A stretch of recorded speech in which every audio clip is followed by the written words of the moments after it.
ഇവിടുന്ന് കൂടുതൽ ഏതൊക്കെ രാജ്യങ്ങളിലേക്കാണ് പോകാറുള്ളത്? ഏറ്റവും കൂടുതൽ അമേരിക്ക ആണല്ലേ. എന്തൊക്കെയാണ് കൂടുതൽ ഏറ്റവും കൂടുതൽ എന്ന് പറഞ്ഞിട്ടുണ്ടെന്നുണ്ടെങ്കിൽ ഇപ്പോൾ കഴിഞ്ഞ കൊല്ലങ്ങളായിട്ട് വളരെയധികം എക്സ്പാൻഷൻസ് നടന്നുകൊണ്ടിരിക്കുന്നത്. ഇപ്പോൾ വന്നിട്ട് ഗാർമെന്റ്സ് ആണ് ഏറ്റവും കൂടുതൽ, പിന്നെ ടെക്സ്റ്റൈൽസ്, മെയ്ഡപ്സ്, പിന്നെ leather goods, shoes, leather garments ഒക്കെ ഇവിടുന്ന് അമേരിക്കക്ക് പോവുകയാണ് അല്ലേ. ഇപ്പം അത് മാത്രമല്ല, ഇപ്പോൾ ഒരുപാട് ഓട്ടോമൊബൈൽസ്, കാറിന്റെ പാർട്സ്, കോമ്പോണൻസ് ഇവിടുന്ന് അങ്ങോട്ട് ചെന്നൈയിലും ഡൽഹിയിലും വളരെയധികം ഒരു ഹബ്ബായിട്ട് മാറിയിട്ടുണ്ട്. ഒരു യു കൻ സേ ഓട്ടോമൊബൈൽസിന്റെ ഒരു വേൾഡിലെ ഒരു ഹബ്ബായിട്ട് തന്നെ ചെന്നൈ മാറി വരുന്നുണ്ട്. ഞങ്ങള് ചില ആൾക്കാരുടെ അടുത്ത് ഞങ്ങൾ പോയിട്ടുണ്ട്. അവർ ഈ മറ്റോരോ വണ്ടിയുടെ പാർട്സുകളൊക്കെയാണ് ഇവിടുന്ന് ഉണ്ടാക്കുന്നത്, അതിനെപ്പറ്റി പറഞ്ഞിട്ടുണ്ട്. അത് പിന്നെ അവിടുത്തെ ഫോറിൻ വണ്ടിയിലൊക്കെ യൂസ് ചെയ്യുന്നത് തന്നെയാണെന്ന് തോന്നുന്നു അല്ലേ? ശരി. അപ്പൊ അത്തരം സാധനങ്ങൾ പിന്നെ സേഫായിട്ട് അതിന്റെ എല്ലാ കാര്യങ്ങളും നോക്കി അവിടെ എത്തിക്കുക എന്നുള്ളതാണ് നിങ്ങളുടെ ജോലി അല്ലേ?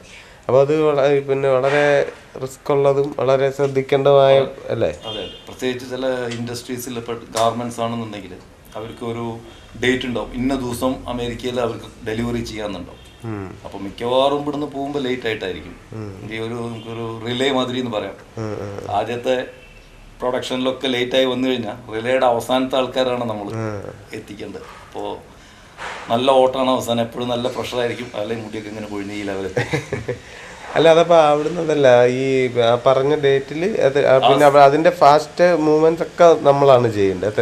എത്ര വേഗം എങ്ങനെ എത്തിക്കാം അതൊന്നും പാർട്ടി അറിയേയില്ല. അത് നമ്മൾ ഉത്തരവാദിത്തമാണ്. ഇന്ന ദിവസം അവിടെ എത്തണം എന്ന് പറയും.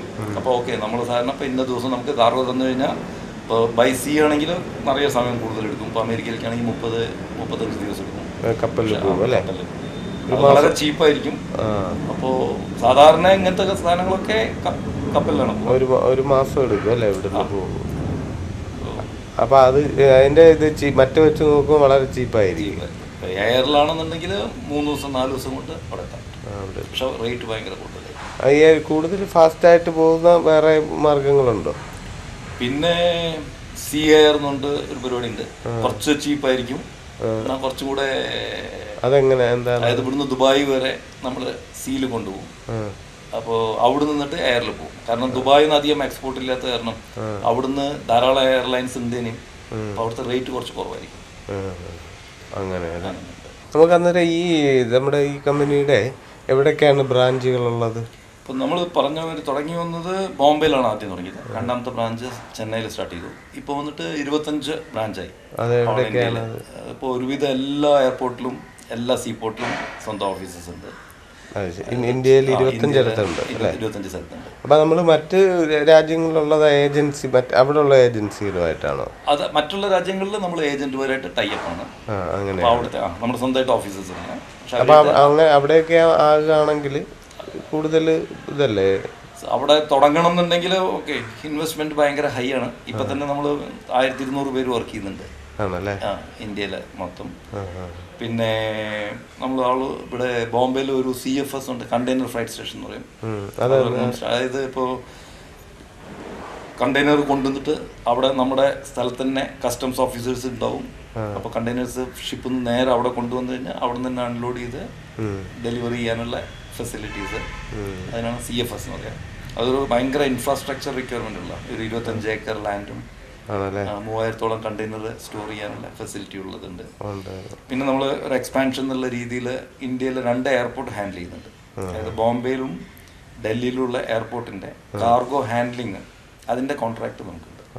വേറൊരു ഡിവിഷൻ ജാക്ക് എയർ എന്നുള്ള പേരിലാണ് ചെയ്യുന്നത്. അല്ല, അപ്പോൾ ഈ പിന്നെ ഓരോ കമ്പനികളിലെ ഇപ്പൊ ഏതൊക്കെ കമ്പനികളാണ് കൂടുതൽ ചെയ്യുന്നത്? ഇപ്പോൾ വന്നിട്ട് നമ്മുടെ ഒരുവിധം എല്ലാ കോർപ്പറേറ്റ് ക്ലയൻസിനെയും നമ്മൾ ഹാൻഡിൽ ചെയ്യുന്നുണ്ട്.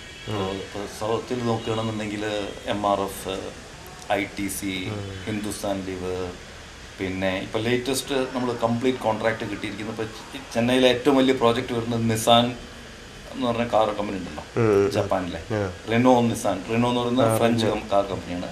നിസാൻ എന്ന് പറയുന്നത് ജപ്പാനീസ്. അപ്പോൾ അവരൊരു ജോയിന്റ് വെഞ്ചർ ഇവിടെ വരുന്നുണ്ട്.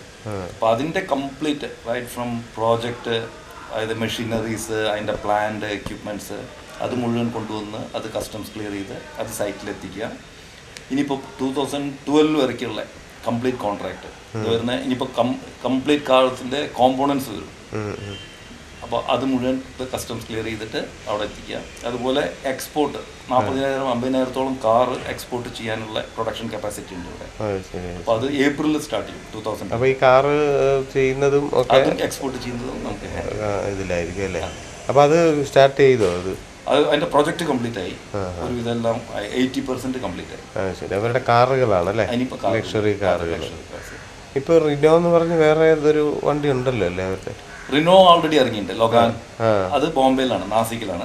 അതിന്റെ ഓൾറെഡി നമ്മൾ ചെയ്യുന്നുണ്ട്. ആണല്ലേ? അപ്പൊ നാസിക്കിൽ അത് വന്ന് ബോംബെ. അത് ഈ കാറുകൾ തന്നെയാണോ ചെയ്യുന്നത്? അതപ്പോ എങ്ങനെയാണ് അത്? കാറുകളൊക്കെ എങ്ങനെ ഈ ഫ്ലൈറ്റിലാണോ അതോ ഷിപ്പിൽ? ഓക്കെ, മിക്കവാറും ഷിപ്പിലാണ് റെഗുലർ ആയിട്ട് വരിക. കാരണം അതിന്റെ കോമ്പോണൻസ് അങ്ങനെ വന്നിട്ട് ഇപ്പൊ അങ്ങനെ ഇന്ത്യനൈസ് ചെയ്യുന്നത് വരെ അവിടുന്ന് അതിന്റെ പാർട്സുകളൊക്കെ വന്നിട്ട് ഇവിടെ കൊണ്ടുവന്ന് ഫാക്ടറിയിൽ കൊടുക്കും. കുറെ പാർട്സ് ഇവിടുന്ന് തന്നെ വരുന്നുണ്ട്.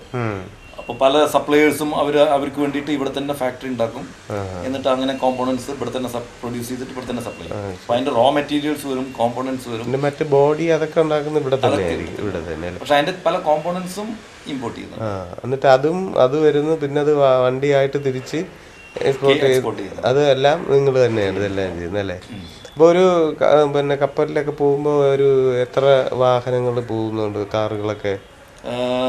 ഒരു 8,000-10,000 കാർ വരെ സാധാരണ.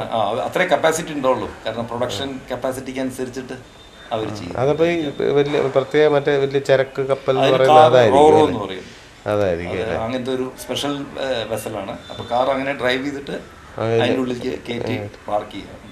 അവിടെ എത്തുമ്പോൾ ഡ്രൈവ് ചെയ്ത് ഇറക്കി. അത് എവിടേക്കാണ് അത് കൂടുതലും? ഇത് വന്നിട്ട് സൗത്ത് ആഫ്രിക്കയിലേക്കാണ് ഈ നിസാന്റെ കൂടുതൽ പോകാനുള്ള കാറുകൾ. അതാണ് ഒരു പ്ലാൻ. ഏപ്രിൽ 2010 സ്റ്റാർട്ട് ചെയ്യും.